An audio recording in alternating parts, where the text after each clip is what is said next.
Hello mga idol, please like, share and subscribe for more novel stories to uploads. Diyos ng Digmaan, JC Entertainment. Kabanata 1051 hanggang Kabanata 1060. Kabanata 1051. Kinaumagahan, maraming tao ang nagtipon sa rooftop ng isang malaking plaza na matatagpuan sa tuktok ng isang burol.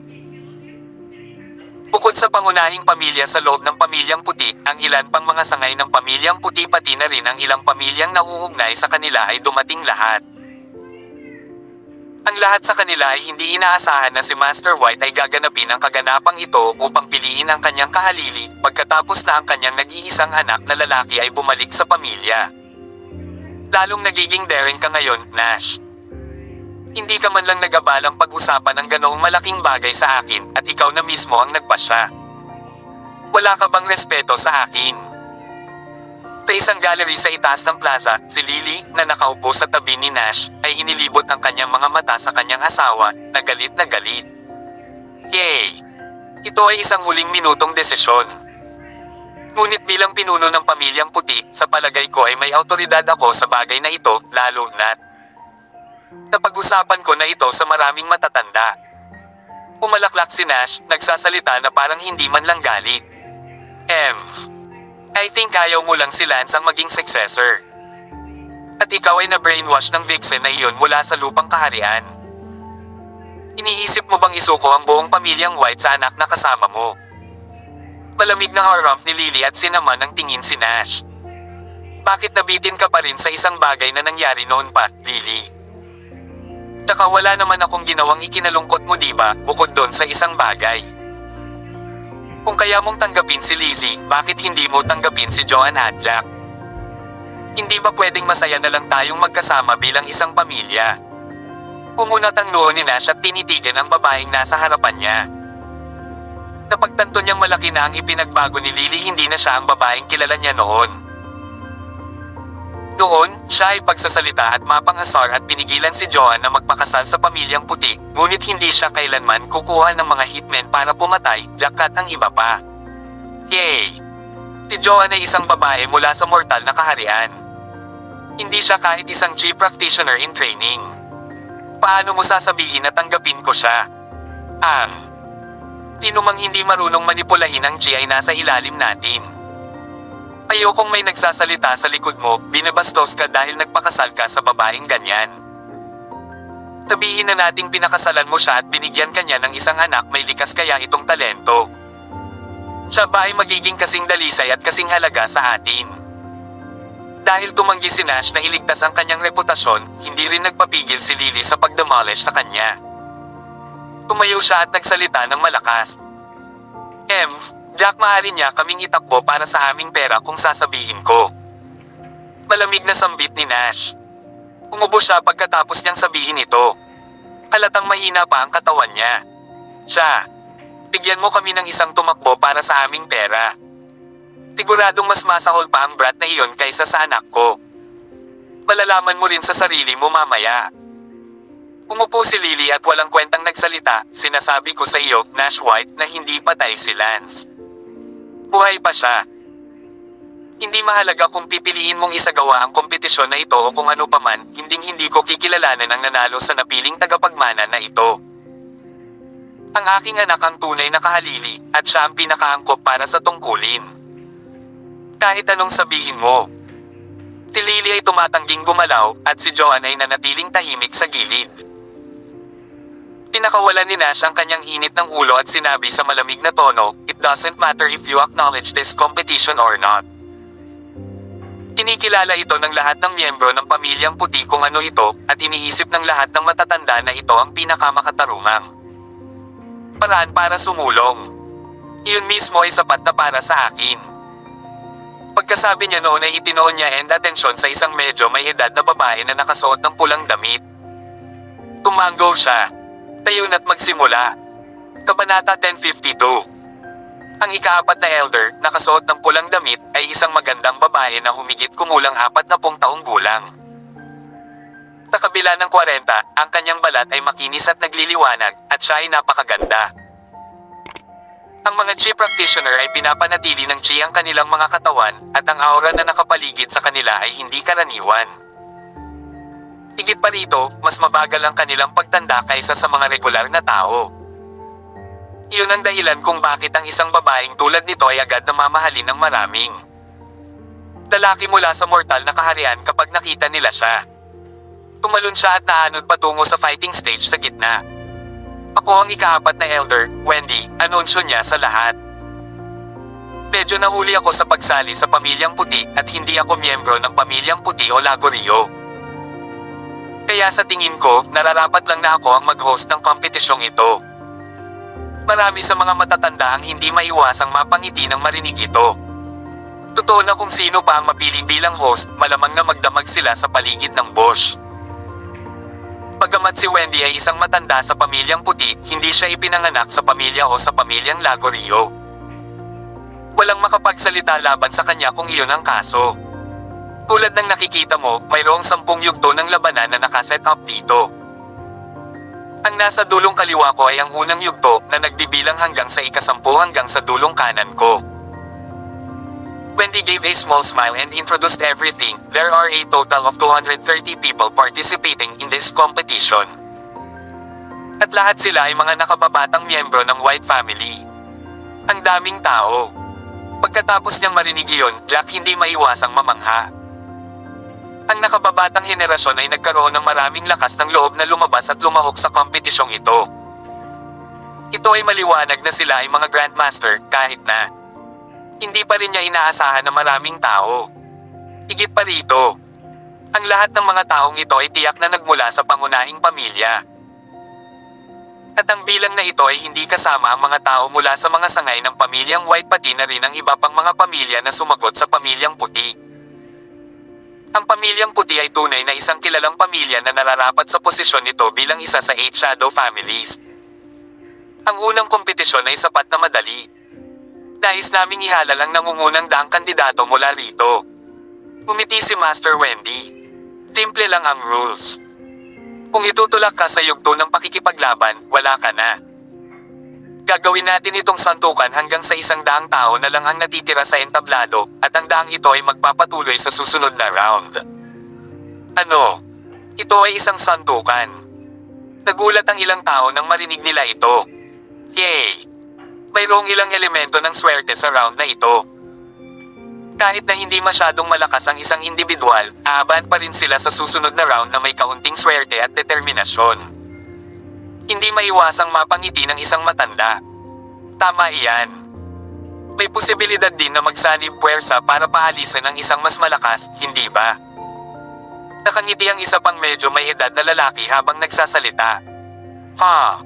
Ito ay dapat nakawili-wili. Ang swerte ay isa ring uri ng lakas. Nakakatuwang makita kung paano ito gagana. Ang mga labi ng isang tao ay nakakurba sa isang nakakatuwang ngiti. Umiti ka pa. Ang iyong anak ay maaaring nasa panimulang yugto ng katayuang tunay na Diyos. Siya ay medyo malakas. At madali sana siyang makapasok sa pinakamataas na daan. Ngunit paano kung napakasama ng kanyang kapalaran na makatagpo siya ng ibang tao sa kanyang katayuan o isang advanced na practitioner ng tunay na katayuan ng Diyos? Yay! Kung gayon, ang iyong anak ay unang maalis. Hindi ba masyadong masama iyon para sa kanya? Hindi naiwasang sabihin ng matandang katabi niya. Huwag kang mag-alala tungkol dyan. Ang nakakatuwang bahagi ng kompetisyong ito ay ang pagsali. Hindi mahalaga kahit na ang aking anak ay hindi lumabas bilang kampyon at masungkit ang titulo ng tagapagmana. Napangiti ang lalaki kanina. Sa stage, hinihintay ni Wendy na tumahimik ang lahat bago magsalita. Sige, lahat ng kalahok, mangyaring pumunta sa stage number 1. Sa isang iglap, maraming tao ang lumukso sa fighting stage number 1. Nagpalitan ng tingin ang bawat isa sa kanila ay handang makipagdigma. Kabanata 1053. Ang ilang mga tao na lubos na kakilala sa isa't isa ay nagkumpol-kumpol, naghahanda na panoorin ang bawat isa sa likod. Ito ay isang magandang pagkakataon. Kunin muna natin yung adopted son-in-law na yan. Malalaman niya ang kalupitan ng mundo kapag na-eliminate na siya sa unang round. Dapat tingin ang isa sa mga kalahok mula sa Pamilyang Putijak mula sa malayo, makasangiti sa kanyang mga labi. Siya ay isang 9th grade grandmaster. Isa siya sa mga nangungunang mandirigma sa mga nakababatang henerasyon ng pamilyang puti.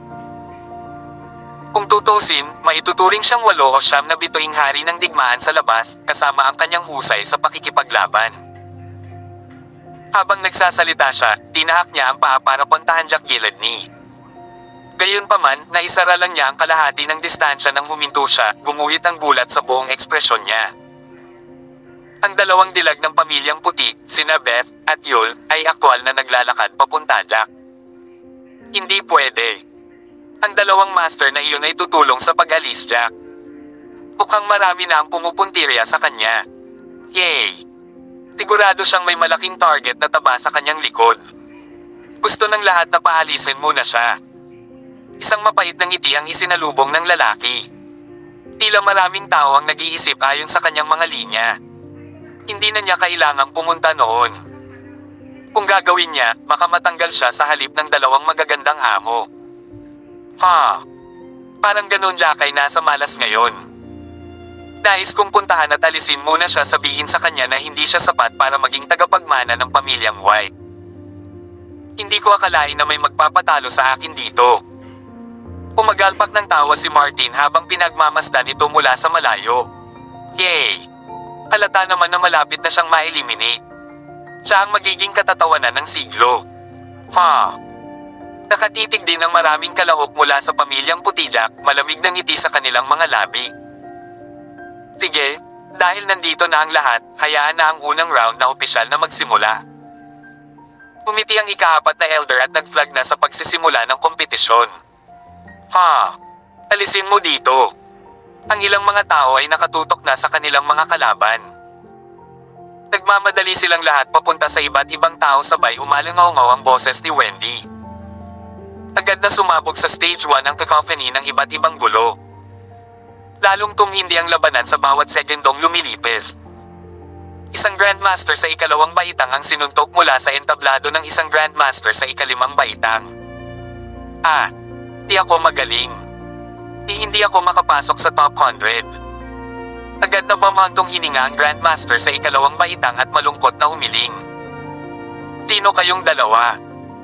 Jack napawi ang labi ni sa mapait na ngiti nang makita ang dalawang dilag sa kanyang harapan. Hindi niya alam kung bakit sila lumapit sa kanya. Nandito ako para protektahan ka. Pero hindi ko alam kung bakit nandito si Yul. Nakangiting sabi ni Beth. Kabanata 1054. Pumalukip-kip si Beth pagkatapos niyang magsalita, sumulyap kay Yul na may bahagyang ngiti sa labi. Hindi alam ni Yul kung matatawa o maiyak. Nagkibit balikat siya. Hindi ko akalain na ganoon din ang iniisip mo, Beth, sabi niya.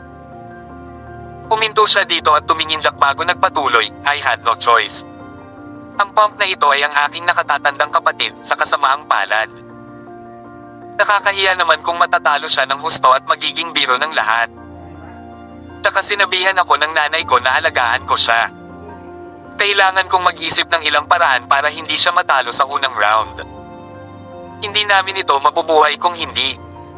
Jack, hindi alam kung matatawa o maiiyak nang marinig ang usapan nila. Gayunpaman, nababahira ng init ang kanyang loob, ang dalawang dalagang ito ay sinusubukang bantayan siya. Sa isang segundo, mahigit 30 katao ang itinulak palabas ng entablado. Kakaiba. Bakit hindi isang daliri ang dalawang pag-angat? May napagtanto na may mali. Hindi niya napigil ang mapaungol matapos niyang mapaalis ang isang kalaban. Dash White. Sa viewing gallery, nagdilim ang ekspresyon ni Lily. Tinabi mo talaga sa dalawang iyon na protektahan Jack. Yay! Hindi ko akalain na gagawa ka ng ganitong karumal-dumal na taktika alang-alang sa anak mo. Pinapanood din ni Nash ang lahat ng nangyayari sa fighting stage. Yay! Hindi ko ito inayos. Hindi ko akalain na tutulong sila Jack Ether, sabi niya na may mapait na ngiti sa labi. O baka gusto nilang tulungan siya dahil inaakala nila na siya ay isang magandang tao. Kumaibot ang mga sulok ng labi ng third elder nang marinig iyon. Yay! Hindi ba dapat nag-iisip ka ng mas magandang dahilan, guro? Sabi niya, mabagal ang ekspresyon. Nalaman lang ni Beth at Yul Jackson maikling panahon. Paano nila siya matutulungan sa kanilang sarili? Pero di bale, dahil matatanggal na siya sa second round. Mababawasan lang ang kahihiyan niyang matatalo. Nakakatuwa, Beth, Yul. Tinutulungan mo talaga ang live-in in-law. Sa sandaling ito, hindi na kinaya ng isang lalaki ang paningin. Inihagis niya ang isang kalaban sa entablado at tinapakan ang kanyang paa, dumiretso sa harap ng tatlo. Ika niya na may malamig na ngiti. Yay! Hindi naman tayo labag sa rules, Lionel, di ba? Maaari mo kaming labanan kung hindi ka nasisiyahan sa anumang bagay. Pumalukip-kip si Beth sa harap ng kanyang dibdib. Ikaw, isang 8th grade grandmaster, nag-iisip na tanggalin tayong dalawa. Mayabang na sabi niya. Isang kalamnan ang gumana sa kanyang panga. Isang ulap ang biglang bumagsak sa kanyang mukha. Gayunpaman, mabilis niyang pinigilan ang kanyang galit. Totoong lalaki ka ba, punk ka? Nagtatago sa likod ng dalawang babaeng ito. Some hero you are, sabi niya habang nakatingin Jack. Ipaglaban mo ako kung may lakas ka ng loob. Itigil ang pagtatago sa likod ng ibang tao tulad ng ilang ostrich. Hey, Jack, hindi mahuhulog sa iyong bitag. Hindi siya tanga. Hindi siya mapupukaw sa iyong provocation. Pumalukip-kip si Yul sa kanyang dibdib at walang pag-aalinlangang nagsalita, ang mga labi ay nakakurba sa isang malalamig na ngiti. Nawala agad ang ngiti na iyon pagkatapos niyang sabihin iyon kasi Jack ay talagang dahan-dahang lumakad pasulong hanggang sa nauna siya sa kanila ni Beth. Yay! May punto ka. Bilang lalaki, hindi ako dapat nagtatago sa iba. Jack lumapit sa lalaki at tinitigan siya, nakangiti. Pinagalitan ka niya, Jack, hindi mo ba masasabi? Hindi niya tayo kayang talunin, kaya gusto kanyang akitin na alisin ka. Nagsimulang magpanik si Yul. Ikaw ang anak ng guro, bulong niya si Jack. Maraming tao ang kukunin sa iyo para sa isang biro kung ikaw ay na-eliminate sa unang round. Tama iyan, Jack, makinig sa iyong nakababatang kapatid na babae. Sa tingin ko tama rin siya. Gusto kitang tulungan dahil dito. Kabanata 1055. Tinubukan ding kumbansihin ni Beth Jack. Silang dalawa ay mga mandirigma na nakamit ang tunay na katayuan ng Diyos. Ang mga regular na kalahok ay hindi nang ahas na humanap ng gulo sa alinman sa kanila. Kung tutuusin, walang gaanong manlalaban na tulad nila sa mga nakababatang henerasyon. Ha! Ang lakas ng loob mo. Hindi rin inaasahan ni Lionel Jack pero mahulog ito. Nag-thumbs up siya. Huwag kang mag-alala, igagalang ka kahit matalo ka sa akin. At least hindi ka manhid na nagtatago sa likod ng mga babae. Yay! Wala akong karapatang hawakan man lang ang cryo pearl kung hindi kita kayang talunin. Walang inaasahan Jack pero magsalita ng may sama ng loob na tono, may tipid ng ngiti sa kanyang mukha. Ay nako, nilalayon mo ang kayamanan. Kaya gusto mong maging kampyon. Umiti si Lionel, tumigas ang kanyang tingin. Lahat kayo ng bark at walang kagat. Cut the crap. 100 tao na lang ang natitira sa stage na ito sa lalong madaling panahon kung hindi kita itatapon. Jack humakbang pasulong at nanunuya ang mga daliri. Tinadyakan ni Lionel ang kanyang paa at naunadyak, nagdidirekta ng suntok sa huli. Siya ay mabilis, at ang kanyang pag-atake ay mabangis. Halatang hindi siya nagpipigil. Yay! Mukhang hindi nakikinig ang anak mo sa utos mo, Nash. Sa tingin ko, si Lionel ang mag-aalis sa kanya. Napangisi si Lily habang pinagmamasdan ang nangyayari sa fighting stage. Alam niya iyon Jack ay naudyok sa mga salita ni Lionel na lumapit at lumaban. Ngunit sa sumunod na segundo, lumukat ang ekspresyon ni Lily. Jack hindi man lang umiwas sa suntok ni Lionel, sa halip ay itinaas ang kamao para salubungin ang kalaban. Si Lionel, ang 8th grade grandmaster, ay talagang napaatras mula sa impact na mabigat sa ibaba ng stage. Dumura siya ng isang bibig ng dugo at ang kanyang mga pisngi ay natuyo ng walang kulay. Ano? Ang pump na iyon ay isang tunay na katayuan ng Diyos. Laking gulat ni Lionel na siya ay natanggal. Napuno ng hindi paniniwala ang kanyang mga mata. Hindi niya akalain na ang isang brat mula sa mortal na kaharian ay talagang napakalakas. Ang lakas sa likod Jack ang suntok niya ay nagparamdam sa kanya na parang wala ng paraan para labanan ito. Yay! Paumanhin, mahal, ngunit Jack hindi siya kasing hina ng iniisip mo. Tumango si Nash bilang pagsangayon, kausap si Lily. Umaibat ang sulok ng labi ni Lily. Hindi siya masama, ngunit mas mababa siya sa mga katulad ng aking anak, sabi niya. Wala ang anak ko ngayon, pero kung siya nga, siya ay makoronahan na kampyon. Kabanata 1056. Hindi pwede. Tila Enel ay talagang napaatras ng punk na iyon sa isang suntok lamang at siya ay isang grandmaster sa ika-8 baitang. Nangangahulugan ito na ang punk ay hindi bababa sa isang 9th grade grandmaster. Marami ring mga kalahok ang nagmamasid dito. Lahat sila ay natigilan nang makita ang eksenang nangyayari. Hindi nila akalain na magiging ganoon kalakas ang madaling target na iyon. Hindi siya mahina gaya ng iniisip natin. Nakita rin ito ni Hudson at medyo may karamdaman siya. Naikuyom niya ang kanyang mga kamao at humakbang patungo Jack. Mukhang ako na mismo ang haharap sa iyo. Ang mga ugat ni Hudson ay bamahan ng masamang hangarin. Hindi niya sinadya na alisin Jack, ngunit sa halip ay patayin siya kaagad. Tinabi sa kanya ni Lily ang tungkol dito ng pribado. Dapat niyang sabihin na hindi sinasadyang nakapatay siya Jack at gagawin ni Lily ang lahat para protektahan siya. Bukod dito, bibigyan siya ng maraming gantimpala pagkatapos. Talaga. Tingnan natin kung mayroon kang kakayahan para suportahan ang mga salitang iyon. Jack ay natigilan. Tumingin siya kay Hudson, ngumisi, na para bang hindi siya nag-aalala. Jack, si Hudson ay nasa advanced stage ng demigod status. Kahit siguro hindi ako kapareha sa kanya. May pagkakataon siyang maging kampyon. Kumunat ang noo ni Beth at naglakad. Pumakbang kanina Jack. At nagtatapos ang unang round. Ngunit walang sino man ang umaasa na ang boses ni Wendy ay tugtog sa sandaling ito. Tapos na. Natigilan si Yul saglit, saka siya ngumiti. Ang galing. Ngayon mayroon na lamang. 100 tao ang natitira sa yugto ng pakikipaglaban na ito, Hudson. Hindi ka na makapagtaas ng daliri ngayong tapos na ang unang round. Marahas na kumaibat ang mga sulok ng bibig ni Hudson. Inis kanya ang mga tao sa entablado, pati silang 4, may natirang ang 100 tao. Naikuyom niya ang kanyang mga kamao at pinandilatan Jack. Ang swerte mo ngayon, Pump. Hindi ko akalain na napakaraming tao ang maaalis ng ganoon kabilis. Yay! Naitapon ka sana kung hindi. Sa tingin ko ikaw ang maswerte. Kung hindi, ang isang master sa advance na yugto ng isang tunay na katayuan ng Diyos ay tinanggal sa unang round. Kung gaano kaya iyon para sa iyo. Jack nagkibit balikat at nagsalita sa walang pakialam na tono. Ha! Ang galing mo magyabang, Pump. Ipagdasal mo na lang na hindi mo ako makilala sa susunod na round.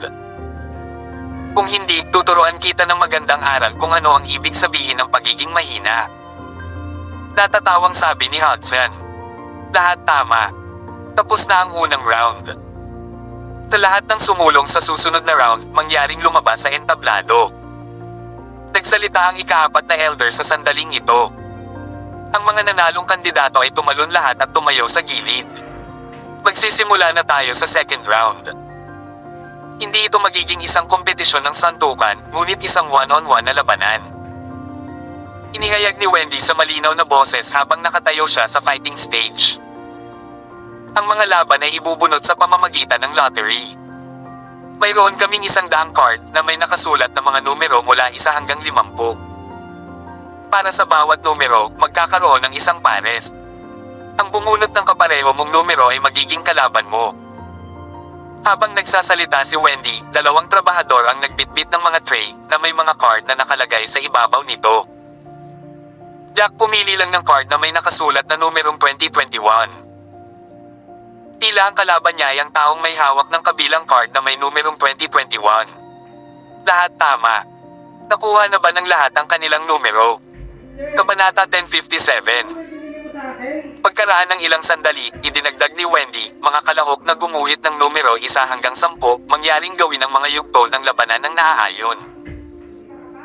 Halimbawa, ang mga gumuhit ng card na may numero 1 ay pupunta sa entablado numero 1. Pagkatapos ng lahat ng 10 pare sa kanilang laban, tatawagan ko ang mga gumuhit hanggang sa numerong 20.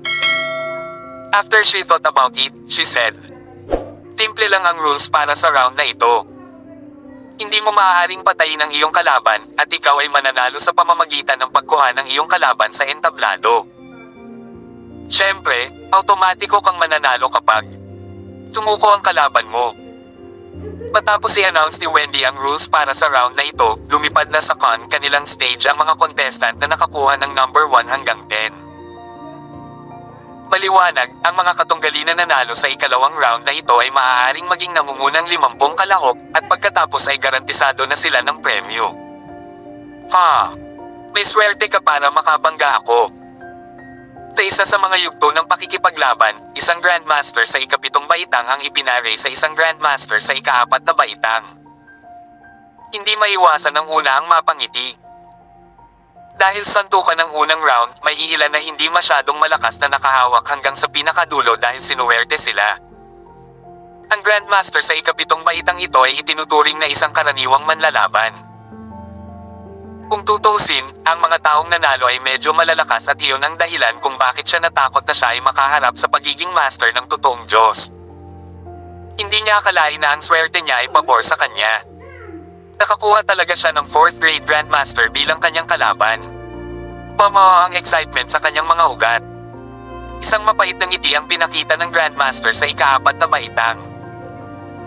Wala pa rin akong pag-asa maliban kung ipares ako sa isa pang Grandmaster sa ika-4 na baitang dito.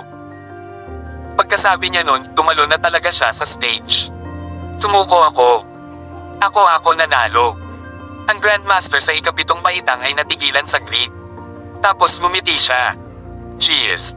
Napakaswerte ng lalaking iyon. Siya ay umaban sa susunod na round ng ganoon. Isang tao ang labis na naiinggit nang makita niya ito. Gayunpaman, ang mga tao sa iba pang siyam na yugto ng pakikipaglaban ay hindi gaanong pinalad. Ang mga kalaban na mayroon sila ay halos kapareho nila, at natural, hindi sila susuko ng walang laban. Tilatro kanilang sarili sa bawat isa, at ang nakakatakot cacophony ng skirmishes na puno ng hangin. Ang galing sa pakikipaglaban ng pamilyang ito. Jack namangha siya sa nakita habang nakatingin siya mula sa audience stand. Masasabi niya na ang mga masters na ito mula sa White family ay gumugol ng maraming oras sa paghahasa ng kanilang martial skills, at lahat sila ay mas malakas kaysa sa mga regular na manlalaban. Hindi nagtagal, natapos na ang unang batch ng mga kalahok. Ang mga taong nanalo ay tuwang-tuwa at mabilis na nagpunta upang kunin ang kanilang mga premyo. Ang mga natalo ay umalis na malungkot, ang kanilang mga ulo ay nakayuko habang sila ay sumali sa karamihan upang panoorin ang natitirang bahagi ng kompetisyon. Siyempre, may ilan na nagtamo ng mas malubhang pinsala. Maaari lamang silang umupo sa gilid, uminom ng ilang healing pill, at magpahinga ng mabuti. Mabilis ding umakyat ang pangalawang grupo ng mga tao. Hoy, anong number nakuha mo? Sa hindi inaasahang pagkakataon, tumapik si Yul Jack balikat ni mula sa likod sa sandaling ito. Jack lumingon ang kanyang ulo, nagulat. Bakit mo natanong yan, Yul? Hindi ba pwedeng magtanong? Gusto ko lang malaman kung kailan mo kaya. Sagot ni Yul na may matamis na ngiti sa labi. Oh, malapit na akong turn. Jack ngumiti. Malalaman mo sa lalong madaling panahon kung anong numero ang iginuhit ko. Tinabi niya. Kabanata 1058. Tulad ng Jack natapos ang kanyang huling syllabus, ang 4th Elder Wendy Wind ay muling lumipad pabalik sa stage ng tournament. She plastered a gentle smile and spilled. Napakabuti. Anyayahan natin ang mga kalahok mula number 21 hanggang number 30 sa entablado. Yehe. Kuya Jack, turn ko na para umakyat. Mainit na humajejek si Yul at humakbang patungo sa stage. Tinapakan niya ang kanyang kanang paa, tumalon pataas sa ere, at lumapag sa entablado. Ang lahat ng ito ay nangyari sa loob ng ilang segundo. Jack nakatitig kay Yul na nasa stage na, saka bumaba ang tingin niya sa maliit na papel sa kamay niya. Napatulala siya sa numero sa papel. Hindi pwede. Paano kaya siya? Ano ang dapat kong gawin ngayon? Jack hindi alam kung iiyak o matatawa. Paano niya naisip na si Yul ang kalaban niya? Nagkataon lang.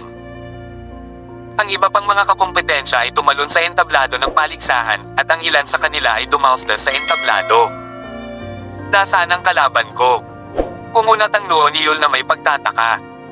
Hindi pa umaakyat sa entablado ang kanyang kalaban. Hindi nagtagal, napalitan ng hindi makapagsalita ang nagtataka niyang tingin. Jack humakbang palabas sa karamihan, pagkatapos ay may banayad na pagtapak, humarap siya kay Yul sa susunod na segundo. Walang nakakatakot na paraan. Kuya Jack, ikaw ang kalaban ko.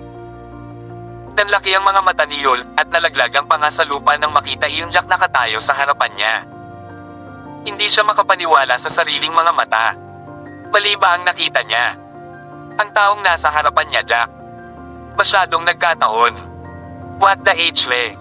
Napanganga ang mga tao sa pagkakaayos sa entablado. Bawat isa sa kanila ay may kakaiba sa kanilang mga mukha. Ang iligal na basura ni Nash White ay lalaban sa sarili niyang anak. Yay! Ito ay kawili-wili, hindi ba? Hindi ba't ang ibig sabihin nito ay makikipagkompetensya ang kapatid sa kapatid? May mga tumawa ng sarkastiko. Hindi nila akalain na masasaksihan nila ang ganitong episode ngayon. Ahaha. Yung Beastard na yon, hindi ko akalain na kalaban niya yung ate niya. Bagamat bata pa si Yul White, siya ay may talento at isang master.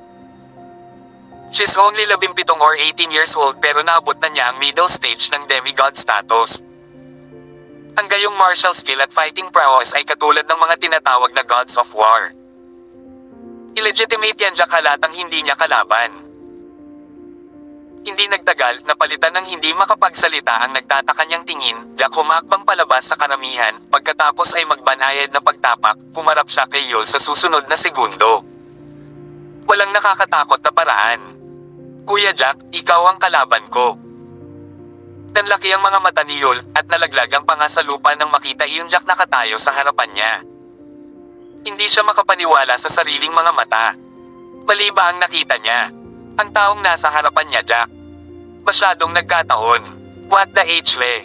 Napanganga ang mga tao sa pagkakaayos sa entablado. Bawat isa sa kanila ay may kakaiba sa kanilang mga mukha. Ang iligal na basura ni Nash White ay lalaban sa sarili niyang anak. Yay! Ito ay kawili-wili, hindi ba? Hindi ba't ang ibig sabihin nito ay makikipagkompetensya ang kapatid sa kapatid?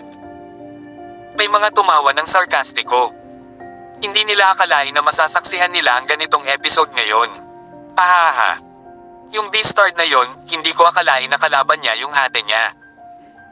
Bagamat bata pa si Yul White, siya ay may talento at isang master. She's only 17 or 18 years old pero naabot na niya ang middle stage ng demigod status. Ang gayong martial skill at fighting prowess ay katulad ng mga tinatawag na gods of war. Illegitimate yan Jack halatang hindi niya kalaban. Ang isa pang tao ay humajejek na may mapaglarong tono. Natatakot ako na sa pagkakataong ito ay matalo si brother sa kanyang kapatid na babae. Ano ito? Nash, don't tell me na ayos mo na to. Yay! Ikaw ay medyo matalino, hindi ba? Pinapalaban mo talaga ang iyong anak na babae laban sa iyong anak sa ikalawang round. Anong trick? Natigilan si Lily sa eksena. Pagkatapos ay sinabi niya na may mukha ng paghamak, hindi ko nakita ang pagdating na iyon at malinaw na hindi inaasahan ang gayong maruming. Panlilin lang mula sa pinuno ng pamilyang puti. Tinadya mo itong arrangement para manalo ang anak mo sa tournament, tama ba ako? Hindi ka man lang ba nahihiya? Maruming gawain. Anong trick ang ginamit ko?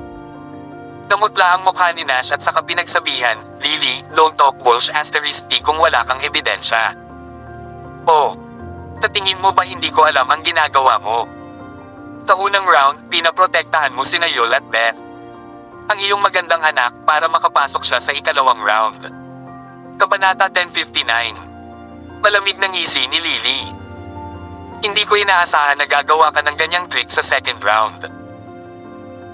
Maaaring gumamit ka ng ilang maruruming trick upang markahan ang mga card sa panahon ng sesyon ng pagguhit ng card upang ang iyong mahal na anak na lalaki ay makaharap sa iyong anak na babae sa round na ito.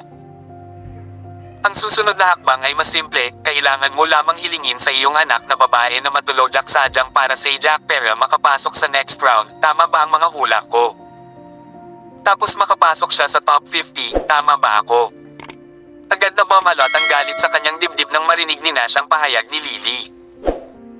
Hindi niya inaasahan na makikita siya ni Lily sa ganoong paraan. Umubo siya ng marahas saka lang nakapaglabas ng ilang salita. Hindi ko ginawa.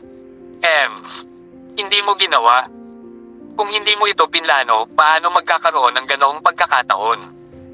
Kahit papaano, gusto ko pa ring makita kung ano ang susunod mong manggas. Paano mo gagawing kampiyon ang iyong anak sa tournament na ito? Malamig na bamantong hininga si Lily at lalong naging hindi magandang tingnan ang kanyang mukha. Lizzie, isipin mo na lang ang sarili mong negosyo, ha?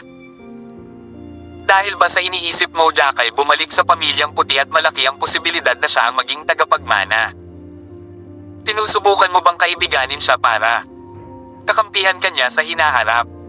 Ahaha. Huwag mong isipin na hindi ko alam kung ano ang binabalak ng iyong munting utak. Sumirit si Lily nang walang humpay. Hindi niya nakita ang pagdating nito. Si Lizzie, na hindi kailanman naging isang topper o isang arger, ay nangahas na tumayo at magsalita para kay Dash sa pagkakataong ito. Ginang. Puti, hindi ko pa naisip ang ganoong paraan. Pamilya tayo, hindi tayo dapat mag-away. Ang round na ito ng tournament ay dapat nagkataon lamang.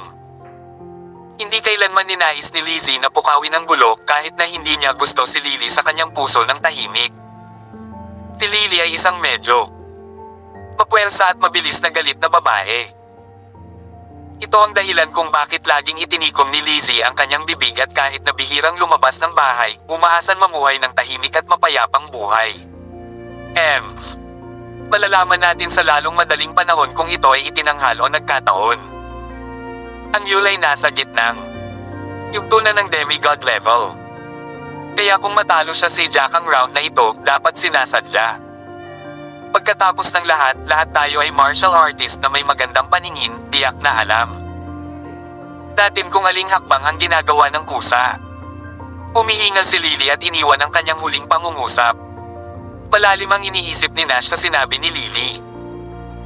Pagkatapos ay inikat niya ang kanyang ulo, humarap sa unang elder, at nagtanong sa maingat na tono, "Unang elder, ikaw ba, naayos mo ba ang lahat ng ito?" Sa katunayan, ito ay tila isang maliit na bit masyadong nagkataon para sa kanya upang maunawaan. Medyo naghinala na siya ngayon na maaaring may nagpaplano nito nang hindi niya nalalaman. Unang elder ay natahimik ng ilang segundo at pagkatapos ay sumagot sa mahinahong boses, "Master White, hindi mo alam kung anong uri ako ng tao. Paano naging posible para sa akin na ayusin ang lahat ng ito? Sige. Dahil sinabi mo iyon, pinagkakatiwalaan kita. Ayos lang yan." Napaangat ang ulo ni Nash na may mapait na ngiti na nakasabit sa pagod niyang mukha. Sa sandaling ito, nagsimula na ang paligsahan. Nagsimula ng mag-away ang iba pang siyam na kandidato, maliban kay Yule at Jack. Yule at Jack ay nasa unang yugto, nagkatinginan sila na may awkward look na nakaplaster sa mukha nila. "Kuya Jack, hindi ako makapaniwala na ikaw ang kalaban ko. Say, balita ko napaka-talented mo. Well, hayaan mong subukan ko ang sabi-sabing iyon." Uminto si Yule sa pagmumuni-muni ng ilang segundo, pagkatapos ay ikinuyom niya ang kanyang kamao at sinabing, "Kung hindi mo man lang ako matatalo, hindi mo makukuha ang unang pwesto. Kung tutuusin, mas malakas si Ate Beth kaysa sa akin. Nasa late stage na siya ng demigod level. Hindi sa banggitin na sina Hudson at Martin ay parehong nag-sign up para sa tournament na ito, pareho silang nasa late stage ng demigod realm din. Marami pang mas malakas kaysa sa akin. Sa makatuwid, kahit na hinayaan kitang manalo sa pagkakataong ito, magiging walang kabuluhan." Ilang sekundong katahimikan ang bumalot sa hangin, pagkatapos ay nagpatuloy si Yule, "Pero, well, kahit na hindi kasing taas ng kanilang martial arts status, isa akong makapangyarihang manlalaban na may mas malakas na determinasyon kumpara sa kanila. So, may kaunting pag-asa talaga akong manalo sa kanila." Ipinagmamalaki ni Yule ang kanyang sarili. "Anyway, hindi mo kailangang mag-alala tungkol sa Cryo Pearl. Napag-usapan ko na ito ni Beth. Tayong dalawa, kahit sino ang manalo sa unang pwesto, pagdating ng panahon, ibibigay namin sa iyo ang Cryo Pearl." Jack biglang nakaramdam ng init sa loob ng puso niya nang marinig niya ang sinabi ni Yule. Salamat sa iyong kagandahang loob. Pero, mas mabuting makuha ko ang unang pwesto para tiyak na makukuha ko ang Cryo Pearl. Kabanata 1060. Nakuha mo ang unang lugar. Seryoso ka? Alam mo ba na nasa intermediate stage na ako ng demigod level? Nagtaka naman si Yuljak pagmamalabis ni, iniisip kong mali ba ang narinig niya. Siya ay medyo bata pa sa mga nakababatang henerasyon sa pamilyang puti at upang maging sa ganoong antas, siya ay itinuturing na isang master sa mga masters. Paano kaya Jack maging tiwala sa sarili niyang kakayahan? Hindi kaya mas mataas pa sa kanya ang kanyang martial arts status at ang galing sa pakikipaglaban. Alam ko ang martial arts status mo, kaya magpipigil ako ng kaunti. Pagkatapos ng lahat, ikaw ay aking kapatid na babae. Hindi kita sasaktan. Jack, binigyan si Yul ng isang matamis na ngiti. Kahit na ang ngiti ay malabo, ito ay nagliliwanag at maaraw. Nakikita niya na si Yul ay isang mabait na tao. Bagamat siya ay naging spoiled mula pa noong bata pa at palaging may dalang nakakatakot ngunit marangal na aura, siya ay isang dalagang may dalisay at simpleng puso. Hehe. Hindi masama sa lahat. Ikaw na bahala sa kapatid mo. Bumalik si Yul na may malapad at magiliw ng ngiti. Malapit sa sulok ng kanyang bibig ay lumitaw ang isang cute na dimple. Pagkatapos ng kulitan Jack, mariin na binobola ni Yul ang kanyang kamao, tinapakan ang kanyang mga paa. Tumalon siya papunta Jack, sumisigaw. Kuya Jack, sana hindi mo ako binaygo. Kasabay ng pagbagsak ng mga salita ni Yul ay dumating na siya kanina Jack, ang kanyang bilis ay hindi kasing bilis ng pag-iilaw. Pagkus ay parang isang multo na walang sino man ang nakakakuha ng paningin. Wala pang isang segundo, nasa harap na siya Jack. Jack naikuyom din niya ang kanyang kamao nang makita niya si Yul na sumasabog patungo sa kanya gamit ang isang mahigpit na nakabol na kamao. Ang tila ordinaryong salpukan ng mga kamao sa pagitan ng dalawang tao ay nagbuga ng nakakatakot na malakas na putok at nagdulot ng malakas na pabilog na alon palabas sa madla. Ano ba? Ang maningning na ngiti na nasa magandang mukha ni Yul kanina ay agad na nawala sa manipis na hangin.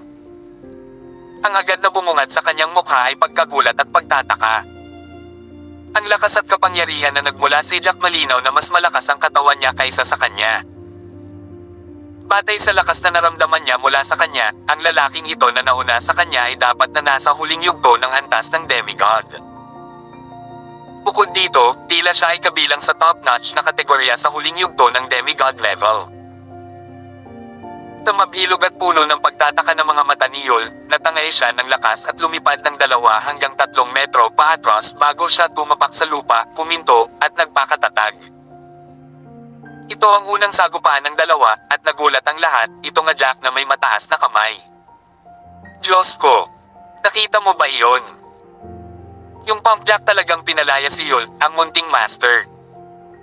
Sa mga kinatatayuan, hindi maiwasang mapabuntong hininga ang mga tao sa eksenang nasa harapan nila.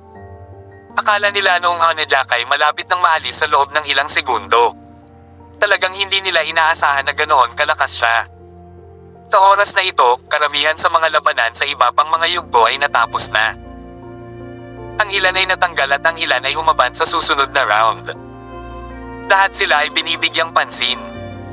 Ang sitwasyon sa iba pang mga yugto. At nang masaksihan nila ang sagupaan ni Yul at Jack, pagkalito at pagtataka ang nakasulat sa mukha nila. Pagkatapos ng lahat, ang galing ni Yul sa pakikipaglaban ay nasa demigod level na, paano magiging mas malakas sa kanya ang isang ampon na kagagaling lang sa secular na mundo. Nakakaloka. Master White, yung Master Jack ay napakahusay, hindi ba? Haha. Mas malakas siya kaysa sa inaasahan ko. Sa viewing stand, agad na nagliwanag ang mga mata ni Butler Titus na para bang nakakita siya ng kahangahangang bagay. Kung Jack maaaring manalo sa unang pwesto at maging tagapagmana ng ulo ng pamilya. Sa wakas ay mayroon na tayong kahalili para sa puti. Napangiti si Titus. Gayunpaman, sa pagtatapos niya sa kanyang mga salita, naramdaman niya ang isang pares ng nag-aalab na mga mata na nakatingin sa kanya ng may mali siya at puot. Kung nakakamatay ang titig na ito, wala siyang pag-aalinlangan na siya ay namatay ng 1,000,000 beses. Isang halo ng galit ang bumalot kay Lily na halos mabulunan siya sa kanyang galit. Pinandilatan niya si Titus na may mga mata na puno ng puot, at pagkatapos ay tumahol siya. Ano ang ibig mong sabihin sa wakas ay magkaroon ng kapalit para sa puti? Hindi. Pamiyembro ng White family ang anak ko. Hindi ba siya ang anak ni Nash White? Pinanood ko ang labanan gamit ang aking sariling mga mata, at ito ay napakapeke. Obvious naman na naging madali siyo sa punk na iyon. Dapat na pag-usapan ninyong lahat ang diskarte bago magsimula ang paligsahan. Kung hindi, imposible para sa punk na iyon na gumanap sa ganoong Please paraan. subscribe and hit the notification bell for more novel stories. JC Entertainment.